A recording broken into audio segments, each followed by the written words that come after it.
Ever so often, the announcement floodgates open and my watchlist takes structural damage. The last few weeks have been carnage. Studios I worship, premises I would have called fake a year ago, trailers that made me physically sit up off the couch. So, before the hype cools, here's the new anime that just got announced, and frankly, looks completely crazy. どうして？俺が何したって言うんですか？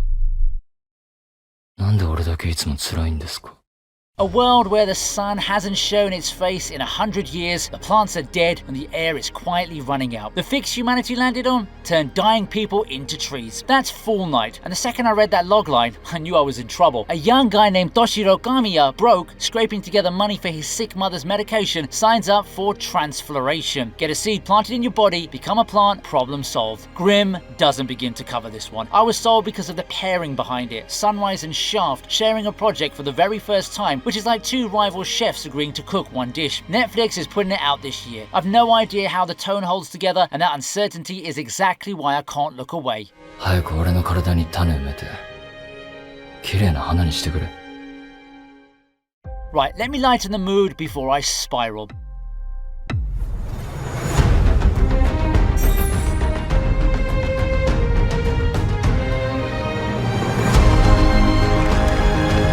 Anata. 何者なの？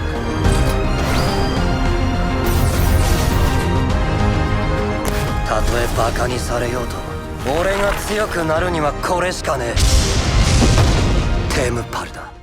Overgeared is the Korean web novel everyone and their cousin has been begging to see animated, and JC Star finally pulled the trigger for an October release. The hook is gloriously petty. Young Woo Shin, a guy his own family has written off as a hopeless gamer, stumbles into a legendary blacksmith class inside the VR game Satisfy. The catch? It nukes him back to level 1. The reward? He can now forge gear strong enough to break the entire game over his knee. I've got a real soft spot for a crafting power fantasy. There's something deeply satisfying about a lead who wins by building rather than swinging. It's riding the same Korean fantasy wave as solo leveling, so the bar is set high. If the animation keeps pace, this could be a very good time. 何があってもクリアしてみせる。スキルコピー。ここから俺の伝説が始まるんだ。諦めてたまるかよ。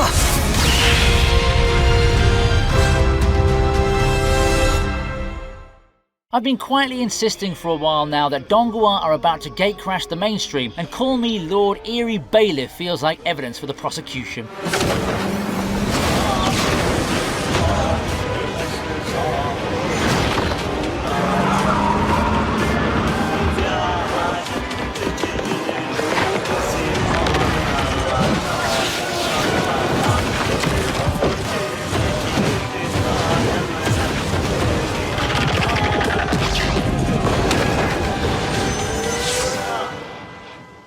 It's a Tencent production from Big Firebird culture, adapted from the web novel Please Call Me Ghost Messenger, and the premise crawls straight under my skin. An eternal night falls over the world, ghosts and worse come spilling into the streets, and a young man named Wang Ye gets conscripted by a mysterious post office to become a ghost messenger, ferrying letters and items between the living and the dead. The aesthetic everyone keeps reaching for is Silent Hill, and from the footage, that comparison isn't lazy. There's no firm release date yet, which is mildly agonizing, but if Big Firebird brings the fluid, dread-soaked animation that they're known for, this one I'll be watching through my fingers.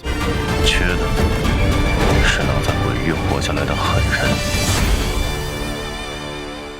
This one had my attention before I even hit play, because the manga it's adapting carries a personal recommendation from Makoto Yukimura, the man behind Vinland Saga, and if you've been here for a while, you know I'm a fan.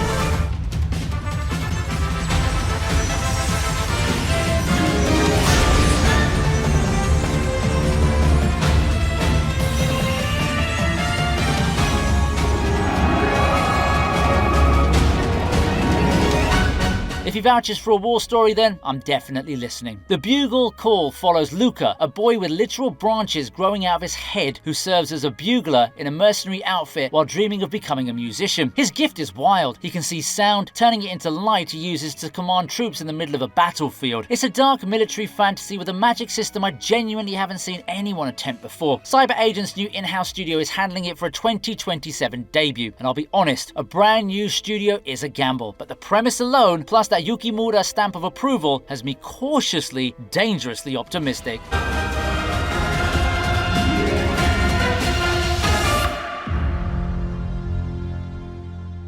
Now here's a name that yanks me straight back to misspent youth, Dungeon Fighter Online.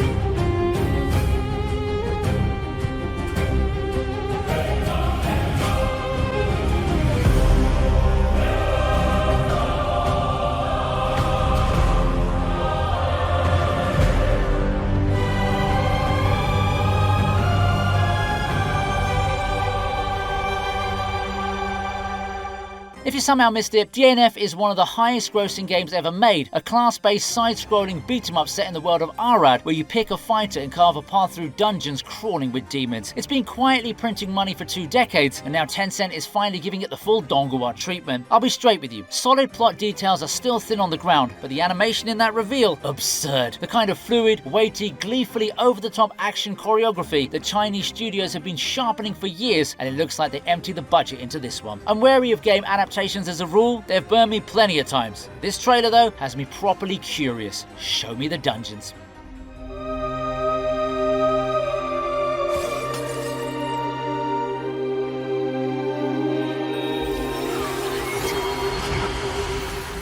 If you're enjoying this channel so far, please give it a like and consider subscribing to the channel if you're new here. Thank you. 美しくて完璧な強い光。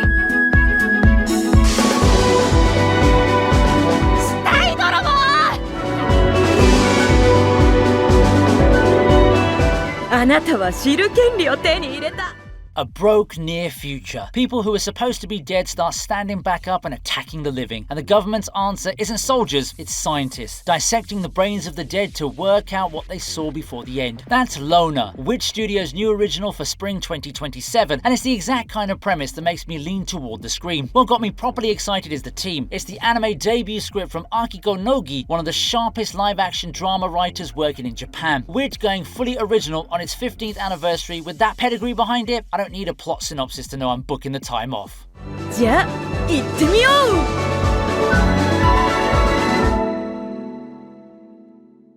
LONA， 如果现在离开，那夏斐他该怎么办？现在不是顾及别人的时候，你就再也回不来了。既然现在的命运又强制回到了当初的轨迹，那现在趁我能掌控一切的时候，也许还有机会。 If you spend any time on this channel, you know Link Click occupies a tender, slightly bruised corner of my heart. So Season 3 getting confirmed for later this year, split into 2 parts, left me equal parts thrill and bracing for impact. For the uninitiated, Cheng Xiaoxi can dive into a photograph and possess whoever took it, while Lu Guang reads the timeline and guides him, and the cost of meddling with the past has only grown heavier. This season brings Vane back, drags everyone into the Bahati fire case, and introduces a new player, Jay Lee, whose intentions look anything but clean. Studio Land is back at the helm, which matters a lot after the divisive Bryden arc. I know this show. I know exactly what it does to people. I'm walking in anyway. 总以为只要控制好煽动敌意的时机，可是他们所认为的时机，难道就真的是引爆变革的起点吗？ This is the one I've been quietly dreaming about for years.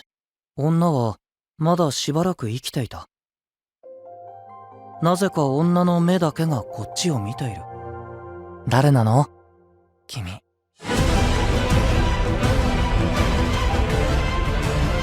その夢の話は人になさらない方がよろしいかと。あれは普通の子供じゃないぞ。世界の形が分かったら次にすることってなんだろう。Hitoshi Iwaki, the mind that warped my teenage brain with Parasite, has another masterpiece called Historie, and Liden Films is finally animating it for January 2027. No demons, no powers, no fantasy safety net. It's the truest story of Eumenes, a sharp, low-born strategist who claws his way up to become secretary and general to Alexander the Great. Iwaki apparently first dreamt this story up over 40 years ago, and it's collected awards that most manga never get near. For anyone who loved the grounded, brutal humanity of Vinland's saga, this should sit at the very top of your radar. My one worry is whether an adaptation can match the quiet intelligence of the page. With the chance to finally watch Iwaki's ancient world move, I'd happily wait another decade if I had to. Okay, deep breath. Edgerunners is coming back this fall, and Studio Trigger has zero interest in letting any of us recover.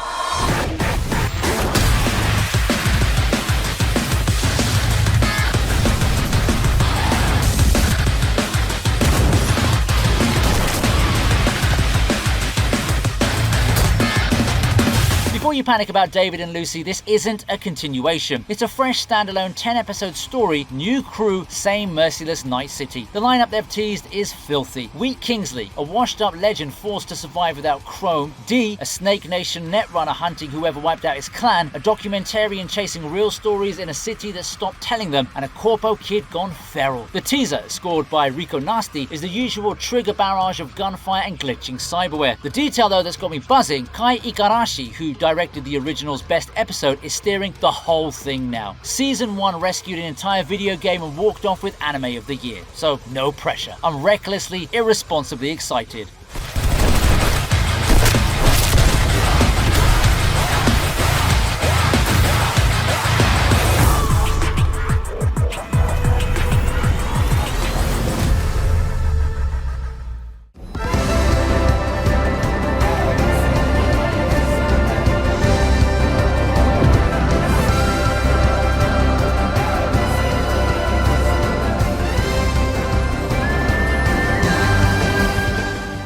And we end on the announcement that broke containment. After nearly 3 years of silence, WIT Studio finally dropped a trailer for The One Piece, a full remake of the East Blue saga, landing on Netflix in February 2027. 7 episodes, around 300 minutes, the entire first season dropping at once, covering the first 50 chapters of the Bharati. The pitch is simple and a little audacious. A modern, faster-paced retelling so newcomers don't have to face a 1,000-episode mountain. The teaser already serves Shanks handing over the straw hat, Zoro's 3-sword stance, and Luffy clocking someone clean across the water. And Mayumi Tanaka is back voicing Luffy, which got me right in the chest. A One Piece I could actually hand to a friend. After all these years, that idea genuinely moves me. Set sail.